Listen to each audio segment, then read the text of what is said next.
ಹೇಗಿದ್ದಾರೆ ಎಲ್ಲರೂ? ಇವತ್ತು ನಾನು ಎನ್ವಿಡಿಯಾದಲ್ಲಿ ಬಿಗ್ಗೆಸ್ಟ್ ಪ್ರಾಫಿಟ್ ಆಗಿರೋದು. ಬನ್ನಿ ಚೆಕ್ ಮಾಡ್ಕೊಂಡು ಬರೋಣ. ಬನ್ನಿ ಯಾಕೆ ನಾನು ಟ್ರೇಡ್‌ನ ತಗೊಂಡೆ? ಅದನ್ನ ತಗೋಕ್ಕಿಂತ ಮುಂಚೆ ನನ್ನ ಮನಸ್ಥಿತಿ ಹೇಗಿತ್ತು?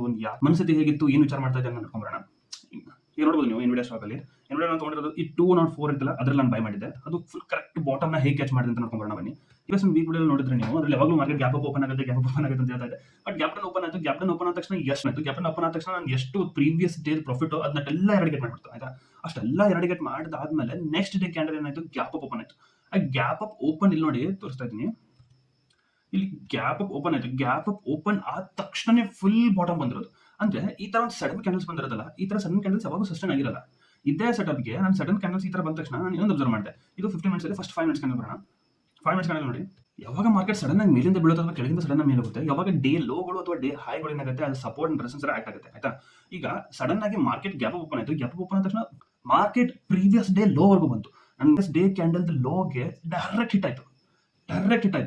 ಒಂದ್ ವೇಳೆ ನೀವು 5 ಮಿನಿಟ್ಸ್ ಕ್ಯಾಂಡಲ್ ಚೆಕ್ ಮಾಡಿದ್ರೆ ಡೈರೆಕ್ಟ್ 2 to 3 ಕ್ಯಾಂಡಲ್ಸ್ ಅಲ್ಲಿ ಡೈರೆಕ್ಟ್ ಹಿಟ್ ಆಗಿರೋದ್ರಿಂದ ಯಾವಾಗ ಗ್ಯಾಪ್ ಓಪನ್ ಆಗಿ ಸಡನ್ ಆಗಿ ಕೊಲಾಪ್ಸ್ ಆಯ್ತಲ್ಲ, ಅದು ವಿತಿನ್ 3-15 ಮಿನಿಟ್ಸ್ ಕ್ಯಾಂಡಲ್ ಯಾವಾಗ ಕೆಳಗಡೆ ಬಂತಲ್ಲ, ಅವಾಗ ನಾನು ಯೋಚನೆ ಮಾಡ್ತಾ ಇದ್ದೆ ಇಲ್ಲಿಂದ ಇದು ರಿವರ್ಸ್ ಆಗೋ ಚಾನ್ಸ್ ಇದೆ, ಎಲ್ಲಿಂದ ಎಲ್ಲಿ ಟ್ರೇಡ್ ತಗೊಳ್ಳಿ ಅಂತ ಅವಾಗ ಯೋಚನೆ ಮಾಡ್ತಾ ಇದ್ದೆ. ಒಂದು ಸಡನ್ ಆಗಿ ಗ್ರೀನ್ ಕ್ಯಾಂಡಲ್ ಆಯ್ತು. ಆ ಗ್ರೀನ್ ಕ್ಯಾಂಡಲ್ ಆದ ತಕ್ಷಣ ಆಮೇಲೆ ಮತ್ತೊಂದು ಡೋಜಿ ಕ್ಯಾಂಡಲ್ ಆಯ್ತು. ಕರೆಂಟ್ ಲೋನ ರಿಟೆಸ್ಟ್ ಮಾಡಲಿ ಅಂತ ಯಾವಾಗ ಬಯಸಿದೆ. ಯಾವಾಗ ಸಡನ್ ಆಗಿ ಇಲ್ಲಿ ಬಂದು ಮೇಲೆ ಹೋಯ್ತು, ಆಮೇಲೆ ಒಂದ್ಸಲ ಕೆಳಗಡೆ ಬಂದು ಯಾವಾಗ ಈ ಪ್ರೀವಿಯಸ್ ಲೋನ ಟೆಸ್ಟ್ ಮಾಡ್ತಲ್ಲ, ಅದೇ ಟೈಮ್ಗೆ ನಾನು ಬೈ ಮಾಡಿದ್ದು.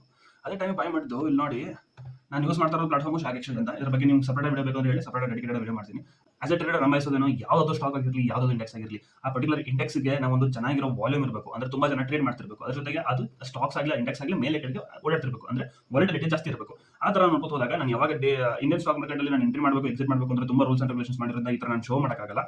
ಅದೆಲ್ಲ ಎಂಟ್ರಿ ಬೇರೆ. ಅಲ್ಲಿ ನಾನು ಟ್ರೇಡ್ ಮಾಡಬೇಕಂದ್ರೆ ಮಿನಿಮಮ್ 15 ರಿಂದ 20 ಸಾವಿರ ಟ್ರೇಡ್ ಸ್ಟಾರ್ಟ್ ಮಾಡಬೇಕು. ನನಗೆ 5 ಸಾವಿರ ಸ್ಟಾರ್ಟ್ ಮಾಡಿರೋದು.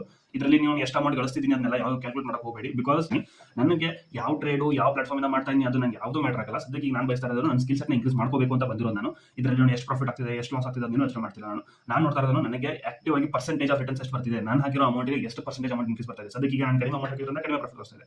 ಒಂದ್ ವೇಳೆ ನಾನು ಲ್ಯಾಕ್ಸ್ ಕಟ್ಟಲೆ ಟ್ರೇಡ್ ಮಾಡಕ್ಕೆ ಸ್ಟಾರ್ಟ್ ಮಾಡಿದ್ರೆ ಅವಾಗ ಜಾಸ್ತಿ ಪ್ರಾಫಿಟ್ ಬರ್ತದೆ. ನನ್ನ ಪ್ರಾಫಿಟ್ ಮ್ಯಾಟರ್ ಆಗಲ್ಲ. ನಾನು ಬಯಸ್ತಾ ಇರೋದು ನನ್ನ ಸ್ಕಿಲ್ ಸೆಟ್ ಯಾವುದೇ ಸಿಚುವೇಷನ್ ಎಂತ ಕಂಡೀಷನ್ ಸಿಚುವೇಷನ್ ಬಂದ್ರು ನಾನು ಅಮೌಂಟ್ ಗಳಿಸೋ ತರ ಟ್ರೇಡರ್ ಆಗಿದ್ದೀನಾ, ಕನ್ಸಿಸ್ಟೆಂಟ್ ಆಗಿ ನಾನು ಪ್ರಾಫಿಟ್ ಮಾಡೋ ತರ ಟ್ರೇಡರ್ ಆಗಿದ್ದೀನಾ ಅನ್ನೋದು ಒಂದೇ ನಾನು ಯೋಚನೆ ಮಾಡ್ತಾ ಇರೋದು. ಅವಾಗ ಇಲ್ಲಿ ರಿಟೆಸ್ಟ್ ಮಾಡ್ತಾರ ಅವಾಗ ನಾನು ಬೈ ಮಾಡಿದ ತಕ್ಷಣ ನಾನು ಸ್ಟಾಪ್ ಲಾಸ್ ಇಟ್ಟಿರೋದಷ್ಟು 2.6 ಇದೆ. ಅಂದ ತಕ್ಷಣ ಇಲ್ಲಿ 204 ಅಂದ ತಕ್ಷಣ ಇಲ್ಲಿ ಬರುತ್ತೆ 202.50.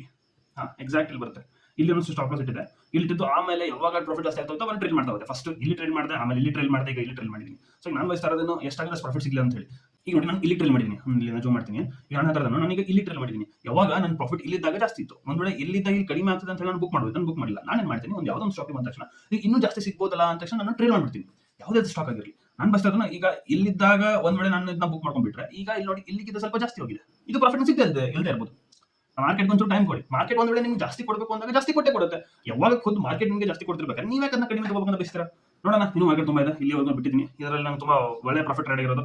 ಆಸ್ ಎ ಟ್ರೇಡರ್ ನಾವು ಇಂಥ ಟ್ರೇಡ್ಗೋಸ್ಕರ ನಾವು ಯಾವಾಗಲೂ ವೇಟ್ ಮಾಡ್ತಿರ್ತೀವಿ ಆಯ್ತಾ? ಈಗ ಒಂದ್ ವೇಳೆ ನಿಮಗೆ ಇದ್ರಲ್ಲಿ ತೋರಿಸ್ತೀನಿ ನೋಡಿ, ಎಷ್ಟೋ ಡೇ ವೈಸ್ ಕಂಪ್ಲೇಂಟ್ ಮಾಡಿದ್ರೆ ಇದು ಒಂದೇ ಸ್ಟಾಕ್ಸ್ ಇಲ್ಲಿವರೆಗೂ ಮೇಲೆ ಹೋಗಿರೋದು. ಸ್ಟಾಕ್ಸ್ಗಳು ನೋಡಿ ಜಸ್ಟ್ ಅಷ್ಟೇ ಒಂದರಲ್ಲಿ ಇಷ್ಟರಲ್ಲೇ ಓಡಾಡ್ತಿದೆ. ಇಷ್ಟೇ ₹1 2 ಪ್ರಾಫಿಟ್ ತಗೊಂಡು ಏನ್ ಮಾಡ್ತೀರಾ?